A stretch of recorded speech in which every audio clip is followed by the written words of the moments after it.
Hello friends, welcome back to the channel. Welcome back to the cabin out here at St. Bernard Acres. How y'all are?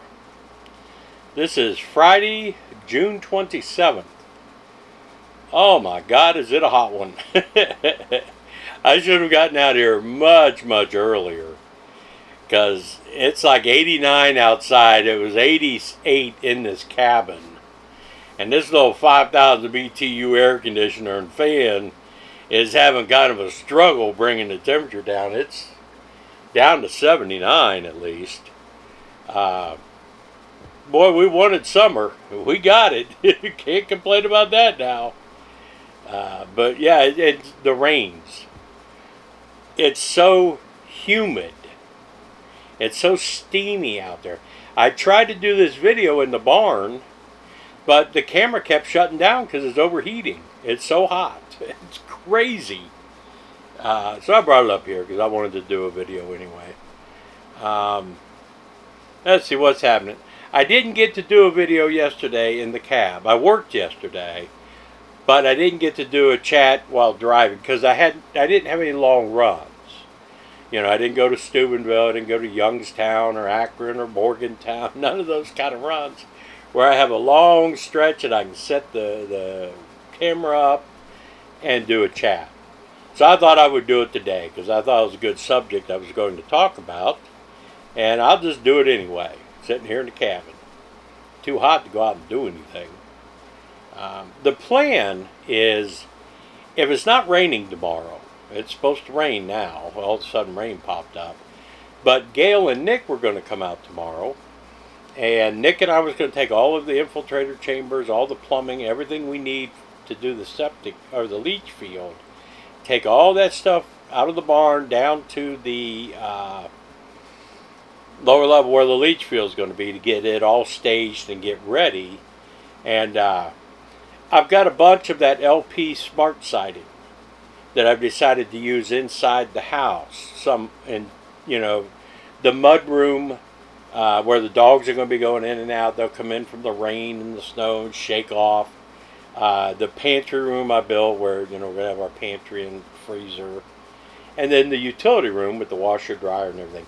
This LP Smart Side, it's like T111, but it's a composite.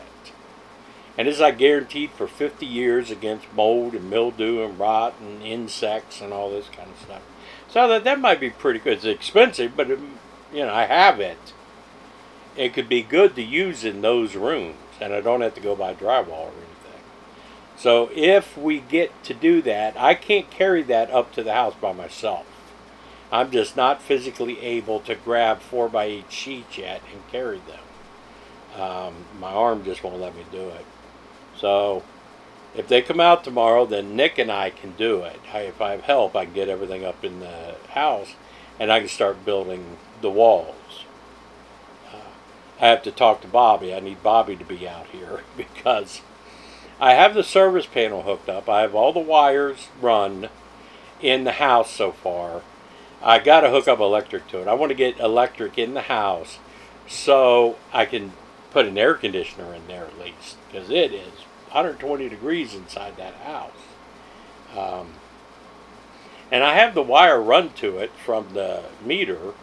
So I just want him to look it over. He's a licensed electrician. I want him to look it over and say, yep, you got everything. Hook these 3 wires right here and you're done. Then I feel more confident in what I'm doing. So, you know, those little things I still have to do. Hopefully they get to come out tomorrow. We got brats. We're going to grill out, you know, lunch and, you know, use the griddle or build a fire. I mean, who knows? It's just whatever the weather lets us do. So that'll be pretty cool. But I did want to talk, you know, one of the nice things I was talking about the cab and just being local runs, I got tips yesterday. I got like $24 in tips. When you do those long runs to the hospital or to the doctor, you got to take somebody to their doctor or dentist appointment. That's all paid for by insurance companies. So no money changes hand. There is nothing like that. That's just all billed to the insurance company. So there's no tips involved in that. Yesterday was a lot of, you know, 10-mile runs, 12-mile runs, you know, that kind of stuff. And people paid cash and they leave tips. That's kind of neat. just no opportunity for video making. And I like you guys, don't get me wrong. So I thought I'd talk about it today. So, like the thumbnail says, right? By what standard do you measure your success? Right? What we are bombarded with is, look at this great success. Look at how successful these people are. The Bezos, the Zuckerbergs, Gates, Trump, Jobs, all these rich people. They're successful. What's that make the rest of us? We're not successful? We're failures? And a lot of people, I'm afraid, buy into that. Right? And they think of themselves as a failure. Right? I believe I have been massively successful. Right? I've been married for 40 years. That's a huge success by today's standards. I have 2 boys who are not drug addicts. They've never gotten a girl pregnant. How many can say that? Right? That's successful. I successfully raised 2 kids. Right? I mean, Gail helped. Got to give credit where credit's due. But those kind of things, you need to celebrate your successes. And if you don't believe that you have to be rich or you have to own companies to be considered successful, then you're doing yourself a huge disservice. You have got to celebrate life's little successes. Right? I woke up this morning alive. I'm 68 years old. That's a huge success. The battles I've had to face, that I've overcome and survived, that's a success. That I celebrate that I was able to do that. You guys know, a lot of you know how I grew up. We were, homeless. We traveled, every day you'd wake up, you'd be in a different state or a different city. I mean, I really think my mom was wanted by the law, and we were running from the law. We were mentally abused, physically abused, sexually abused.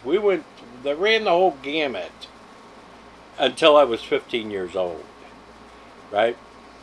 But I have never, ever used that as an excuse for anything in my life, right? All of that bundled up is a motivation. It's not an excuse. And as rough as it sounds, and I know people are going to yell at me and argue with me about this, right? But I don't buy the excuses. Society makes everybody a victim, right? It's not his fault because look at how he was raised. It's not her fault. Look what her mom did. No, it's not what they did. What they did will make you a better person if you were abused. If you're in an abusive situation, get out of it. Don't tell me you can't. Right? I was 15 years old. I got moved to Cincinnati where my real father and stepmother lived because my real mother died and they didn't want me there, so they sent me to Cincinnati. Well, they didn't want me there at all. I didn't want to be there, so I didn't suffer any physical abuse there, but mental abuse, yeah. But I knew I had to get away from that, right? Even at 15, I was able to hitchhike. I ran away from home. I hitchhiked from Cincinnati, Ohio, 1,300 miles to Corpus Christi, Texas, so I could live with my sister and her husband, right? You have to remove yourself from those situations. And if you have enough intestinal fortitude, and you have to be creative, you can do it. Don't let yourself be abused, right? And my abuse, I blamed, right, on everybody who knew about it. Every aunt, uncle, grandparent, step-parent, whatever, that knew of what was going on and did nothing about it, they hold the same degree of culpability in the crimes. But fortunately, they are all dead. There's nobody left alive that was a part of that. So I won. I was successful. I can look at that and take pride in that success and celebrate that success. That's what you have to do. Every little thing that is a success, celebrate it. You know? I often think about Mother Abigail in The Stand, one of my 3 favorite books of all time. Since I first read it in '76, it stayed in the top 3. Mother Abigail was a 108-year-old black woman in Nebraska living on a farm, or what was left of her farm that her dad started, you know. But Mother Abigail was like everybody dreamed of her, had dreams of Mother Abigail, and going to Henningford home in Nebraska. That's where all of the good side of the stand migrated to. And God told her to she was a God-fearing woman. She prayed every day. She thanked Jesus for everything. He told her to accept these people. They were all coming to her, and she was going to have to lead them to Boulder, and, you know, you have to read the book. Anyway, something in that book that has stuck with me my entire life, right? A little tiny thing that most people probably wouldn't even think about or just would pass over it. She thanked Jesus for everything that happened. Everything that she did that was successful, she thanked Jesus for it, or she took pride in it. And I remember just a couple lines. She thanked Jesus because she had a good bowel movement that morning. And I'm like, wow. I mean, that is probably doesn't mean anything to anybody who read it. But she was happy. And she was grateful for that success. So something that minute can make you happy. If you do not celebrate your little successes that you have, you're going to be miserable because you're trying to reach something that you're going to think you're a failure if you don't attain that. You know, you have to, it goes to goal setting.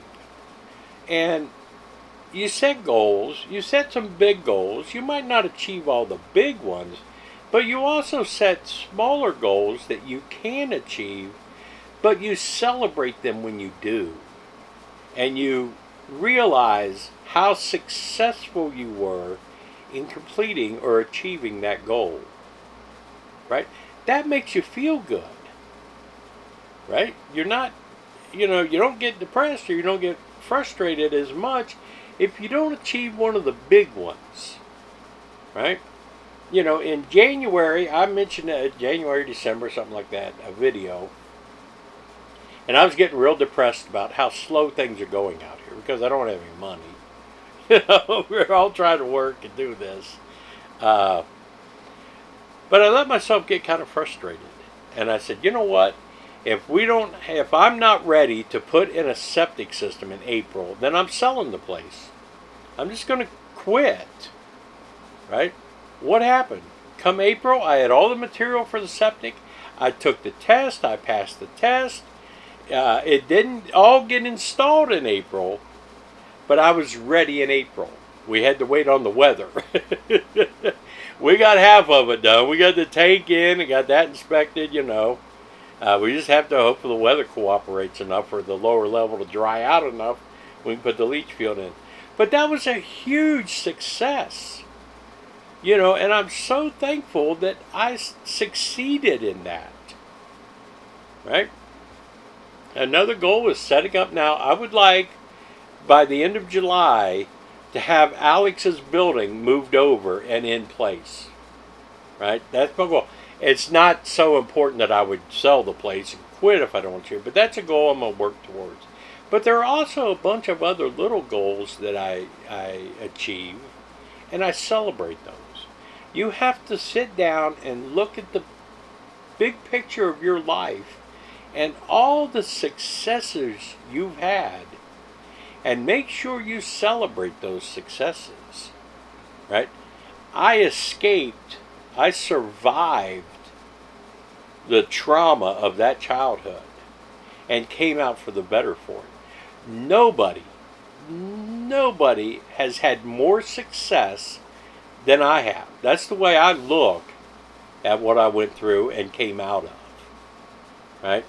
And, I was talking about how all the aunts and uncles and nobody did anything about it. I think that's why part of my resolve is, if I see something like that going on, I'm in it. I'm not ashamed to admit I'm a butt whipped a couple times. You don't belong. This doesn't concern you. You know what? If that child's being abused, it concerns me, and I will act upon it. There's no question about it. If I see some guy hit a woman, I'm in it. You're going to have to hit me too. If you're willing to hit her, you better be willing to hit me, because I will not stand for it. I won't accept it. Those are the resolves I got from that, I guess. I don't know what it is. But celebrate those successes. And no matter how small they are. If you had a successful bowel movement this morning, celebrate it. Be grateful. Don't compare yourself to anybody else's success. Right? People on YouTube, it's really bad for some people because they look at other channels. There's channels that have less subscribers than me, but get much more views and get much more money than me. Okay, they do things differently. I'm having fun doing what I'm doing. Do I consider myself a failure on YouTube? No. Do I wish it was bigger? Do I wish I got more money? Sure, I wish that. I'll work towards it, but I'm not a failure. I have fun. I get, a couple $100 a month. So I'm a success as far as I'm concerned. I learned how to do it. So don't let yourself think you're not successful. Everything you accomplish is a success. And it makes you as much of a success as it does Jeff Bezos to make $10 million a day. He's no more successful than you are. Just on a different plane, that's all. So what I'm telling you is, be happy. Celebrate the good things. Don't lose yourself in trying to catch up with that. Because you're not going to. I'm telling you, if you're watching this video, then that means you're not going to get where Jeff Bezos is. I'm telling you right now. You don't hang around with people like me and become that successful. But I just want you to be happy and have happy thoughts about what you've accomplished. The fact that you're alive and you're sitting there watching this video or listening to this video, be happy you can do that. It's just, everybody says, why don't you have any stresses? Why don't you stress out? Everybody else stresses out. I don't get stressed. Right? Anything that ever happens to me in my life, once I became an adult and became in charge of my own life, any situation I was ever in or ever went through, I was responsible for that. Nobody else was responsible for that. I got fired from my job. That wasn't so-and-so's fault. That wasn't so-and-so's fault. That was my fault. Part of my fault is because I went to work at that damn place. But I caused it. Nobody else caused it. I didn't get fired because somebody else did something. I don't buy that. You put yourself in situations, you get yourself out of situations, and you make improvements on it. Or you change the situation you're in and make it better. That's what you have to be able to do. You're a human being with chances. Part of this whole brainwashing plan for the last 30 years is to make you brainless, to make you gutless, to make you think you are getting what you deserve. That is the most dangerous thing in the world. Right? If you want something, you will get it. You have to be creative, you have to have intestinal fortitude, and you cannot use anything, one tiny bit of anything from your past or in the past that is going to be something you can blame for getting in the way. Right? Nothing that happened to me as a child has affected the way I am living today, as far as I'm concerned. Right? Everything in my life that ever happened to me after, 18, I caused. I put myself in that situation. I allowed that to happen. So blame me. I'm not blaming anybody else. It was nobody else's fault. And it's nobody else's fault. Whatever you are facing, you fix it. Right? I did not like working that security gig at the hospital for that company, so I changed it. I got a different part-time job. And someday I'll probably get tired of this, or something will happen that I won't like, and I'll go find something else. Eventually, I will be living out here in a house on St. Bernard Acres, and I won't have to have a part-time job. But that is my ultimate all-time goal. I have a bunch of other goals that I will celebrate the success of on my way to that. And that's what you need to do. Right? Everything is, look at your life. Sit down and think about today. What happened today? Well, my 20-year-old truck with 180,000 miles limped out here. I made it out here successfully. I drive that truck still. Right? That's something to celebrate. That's something to be happy about. That's the mindset you have to take. You're being brainwashed into believing, no, don't celebrate those successes. Those aren't big enough successes.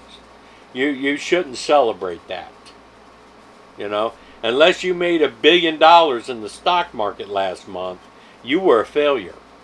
So you have no successes to celebrate. That's what causes depression. That's what causes stress. Right? That's what makes you feel like a failure. And they want you to feel like a failure. Society wants you to be a failure. Don't let that happen. Right? I measure, my measurement of success is what makes me happy. What I feel like I've accomplished with nobody's help. And if I reach a point where I got to celebrate having a good bowel movement, thank you, Jesus. I'll do it. I don't know what else to tell you, folks. Celebrate every success you have. Don't live in the past. Don't let the past be an excuse. If you use that for an excuse, you spend your entire life looking for excuses. Not looking for successes. Not looking for achievements. You spend your life looking for excuses. Right? I have failed on a couple of things out here. But I don't dwell on that. The successful part is I tried. And I learned. So next time I might be more successful. Right? There's no excuse why it didn't work. It didn't work because I didn't know. Or I didn't plan it. But it's not an excuse. I don't look for excuses every day when I wake up. And so many people are in that mode. That's what they do. They wake up looking for excuses. What can I blame my life on today? Right? The only thing you can blame your life on is yourself. Because you put yourself in that situation. You allow yourself to be in that situation. Or you allow whatever is happening, it happens to you. It can be bad. I suffered trauma beyond belief. But it's not an excuse. I don't use it as an excuse. I use it as a motivation. That's what you got to do. No matter what bad happens to you, use that to motivate you to make sure it changes and it doesn't happen again. Don't look for an excuse for when it does happen again. That's weakness. You can be strong. Trust me. Be creative. Get out of whatever situation you're in. Have that intestinal fortitude. Make that commitment. And just do it. There is no excuse. No more excuses. We got to do away with that. You know? If you beat your kid, I don't care if you were beat every day of your life by every parent you had and grandparent you had. You know that's wrong. You're the one that has to change it. It's not an excuse that happened to you. If nothing else, it happened to you, you should have learned, okay, I'm going to make sure this never happens to anybody else. Not, I'm going to use this for an excuse to get away with it. Quit making excuses. Quit looking for excuses. Celebrate your little successes. And pretty soon you'll be celebrating giant successes. Don't fall into the trap. That's all I got to say. I want some feedback on this one. Let's get this one going. Right? Also, I'm going to be live streaming tomorrow night. From right here. Sitting in this chair. I don't care what the temperature is. My God. So, at least I'll be in... It's not necessarily cool, but it's dry. You walk outside, your glasses fog up because it's so steamy. By the time I got to the barn, I was sweating. But that's okay. I'm fat, so that happens. Why am I fat? Because I want to be fat. I don't have an excuse for it. I like to eat. So I do what I like. But it ain't my fault they put calories in the good shit. You know? If they'd take those calories out of that good shit, I wouldn't be fat. So it's somebody else's fault I'm fat. Nah. Appreciate y'all watching. I hope you get something from this. If you disagree with me or you agree with it, let me know. Leave a comment. Let's get into it. Let's have a discussion. Remember to like, share, comment. All those kind of things. Let's have a great live stream tomorrow night, 8 o'clock. Everybody planning on attending. You can get tickets at the door on your way in. You don't have to pre-buy them. Appreciate it, everybody. Peace out.